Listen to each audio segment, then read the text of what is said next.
السلام علیکم۔ کراچی کے علاقے رنچوڑ لائن میں لرزہ خیز واقعہ، شوہر نے بیوی کو موت کے گھاٹ اتار دیا، علاقے میں خوف و ہراس۔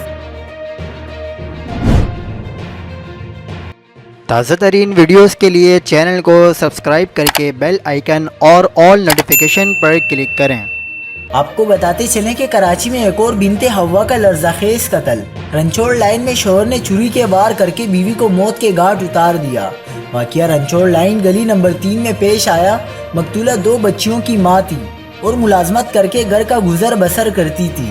اہل خانہ کا کہنا ہے کہ مقتولہ کا شوہر عتیق کوئی کام نہیں کرتا تھا اور کئی دن تک گھر بھی نہیں آتا تھا۔ مقتولہ کا اس کے شوہر سے اکثر جھگڑا رہتا تھا، جس کا شور اہل محلہ کو سنائی دیتا تھا۔ ملزم عتیق اپنی بیوی کو بے دردی سے قتل کر کے فرار ہو گیا۔ واقعے کی اطلاع ملتے ہی پولیس موقع پر پہنچ گئی اور مقتولہ کی نعش کو ضابطے کی کارروائی کے لیے سول اسپتال منتقل کر دیا۔ پولیس کے مطابق اہل محلہ کا کہنا ہے کہ مقتول کا شوہر کوئی کام نہیں کرتا تھا اور اکثر دونوں میں جھگڑا رہتا تھا۔ پولیس نے ملزم کی تلاش شروع کر دی ہے۔ مزید خبروں کے لیے دیکھتے رہیے حق پاکستان نیوز۔